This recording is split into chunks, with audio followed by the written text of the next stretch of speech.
A Central Kentucky jury finds a state senator not guilty of DUI. Coming up, what they did find him guilty of and what his punishment will be.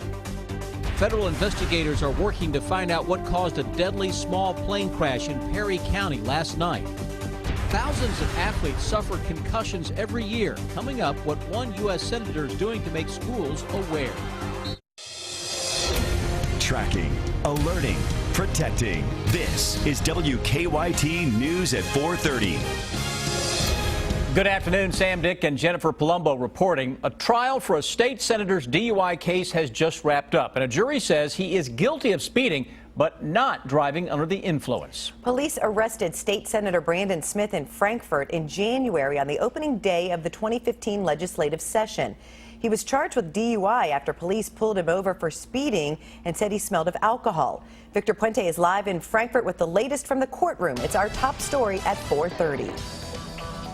This case hinged on the testimony of the Kentucky State Police trooper who arrested Brandon Smith. Because there was no breathalyzer test, the jury would have to weigh his version of events against Smith's. Smith's attorney said the state senator wasn't trying to refuse the test, but wanted to talk to an attorney first and ran out of time. Trooper Brian Miller testified that on January 6th, he pulled Smith over around 9 p.m. for speeding. He said he smelled alcohol, and when he gave Smith a sobriety test, he failed to walk heel to toe and his eyes showed impairment. Smith's attorneys argued that he was offered an alcoholic drink around at 2:30, but had only had a sip. Then around 6:30, while waiting for food from a Thai restaurant, had some sake that was given to him, but he didn't drink much of it. The owner of a convenience store that Smith stopped at just before his arrest said he couldn't tell that Smith was impaired. The jury only deliberated for about 10 minutes before deciding Smith was not guilty of DUI, but was guilty of speeding. Smith said this was the outcome he had expected, but that this had been hard on his family.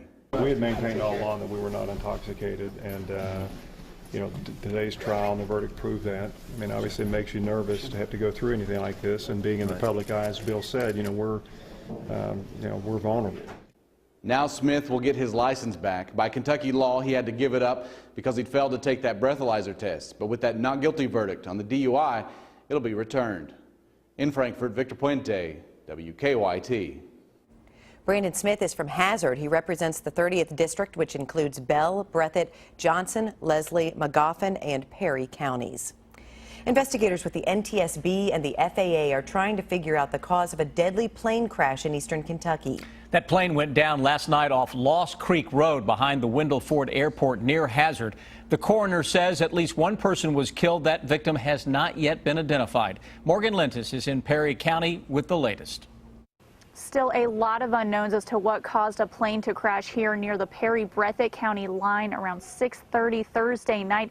Locals I spoke with say this just doesn't happen in their community. Marty Miller lives around the corner from the crash site. He says he often hears planes fly overhead, but on Thursday, something was different. Just, the sound of the plane going over, and that's it. Then my brother-in-law called me and told me they had a plane crash, and I just run up here, to see what was going on, and I see what happened, and I just turned around and went back home. I don't like to see things like that. Investigators tell us one person is dead. At this time, they cannot identify that individual or say if anyone else was on board. Yeah, that's sad, real sad. Just send prayers out to the family. We're told investigators will search the wreckage looking for things like VIN numbers, which can identify the plane and possibly whoever was on board. Kentucky State Police secured the scene overnight, but they've now told me FAA officials are on the scene investigating. For now, reporting in Perry County, I'm Morgan Lentis. Investigators with the National Transportation Safety Board were also at that scene this afternoon. We are told it could be months before they release their findings. Investigators, we are learning more about the disappearance of a southern Kentucky girl. The National Center for Missing and Exploited Children now sharing information on that case. They say the 2-year-old girl is Lainey Wallace. She was last seen Sunday, and police believe Anthony Barber took her. An arrest warrant for custodial interference has been issued for Barber. Police say he should be considered armed and dangerous. Beautiful start to the Memorial Day weekend with sunny skies and warmer temperatures. Really, really nice out there, Jennifer. But could we see any rain this weekend? Let's find out from meteorologist Jim Caldwell. Jim? Guys, it looks like for Saturday and Sunday, your traditional weekend will actually be pretty nice out there with temperatures just jumping back up a little bit, low 80s, and then maybe even into the mid 80s as we progress into your Sunday. But rain will likely be here for Memorial Day itself. We look at some of the temperatures that we have out there right now, and of course, we're checking Defender for any showers. A few showers have actually developed across parts of Ohio that might clip parts of eastern parts of Kentucky. And I'm talking northeastern sections of the Commonwealth. That might be as far as it gets. We have very dry air in place, so it's hard to really keep some of those showers alive. Temperatures in eastern parts of the Commonwealth are also in the upper 60s. We're in the low 70s here in Lexington, coming in at 71 degrees. We look at one of our weather watchers, Kyle Howard, down in Harlan. Says it's 68 degrees and perfect weather at Martins Fork Lake. Of course it is. Of course, it's a Memorial Day weekend. Looks fantastic for you. But our true focus of the forecast, it looks like this. Mainly dry for the holiday weekend, but we will be talking shower and thunderstorm chances probably during the afternoon and evening on Memorial Day itself. I will take a closer look at all of this coming up for you here in just a few minutes. Thank you, Jim. More than 140,000 high school student athletes will suffer a concussion this year, and many of those go untreated. This fall, our investigative reporter Miranda Combs uncovered 5 schools in our area using what's described as less than good football helmets. One U.S. Senator says schools should be more aware and is taking steps to make sure they are. Washington correspondent Alex Miller has more. It only takes one bad hit to get a concussion. A blow that the head or the body takes that moves that soft tissue brain. Many teens are getting concussions from contact sports, but aren't being treated quickly enough. Senator Dick Durbin is working to make sure schools take these injuries more seriously. If you're taken off the field of play because you're suspected of having a concussion, sit them down.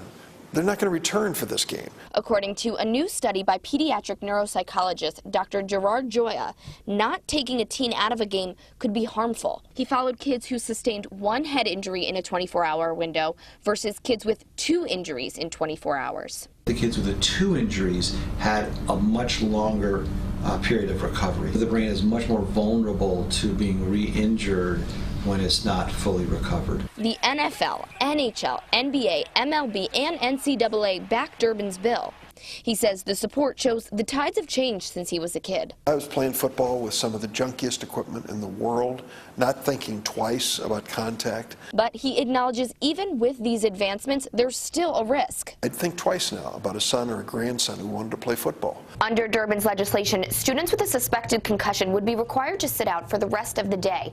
The parents would need to be notified, and the student would need a doctor's note in order to return to play. We need to pay attention and recognize that first injury and manage it right away. Schools would have 5 years to implement this policy. If they don't, they'd lose some of their federal funding. Durbin says this is an incentive to make sure schools do the right thing. Reporting in Washington, I'm Alex Miller. You can take a closer look at our football helmet investigation. Just go to WKYT.com. Fayette County Public Schools could face state action if low-achieving schools don't improve. The Herald Leader reports Kentucky Education Commissioner Terry Holliday sent a warning letter last week. Holliday cites significant achievement gaps in reading and math for minority, disabled, and poor students. He also mentioned a lack of district support for Bryan Station High School. A Lexington community coming together to raise money for the family of a fallen Kentucky police officer. Nicholasville officer Burke Rhodes was killed back in March in a crash near the Garrett-Jessamine County line. The Lexington Fire Department is holding a fundraiser at tonight's Lexington Legends game. Tickets are $10. 6 of that will go to Officer Rhodes' family. The game starts at 7 o'clock.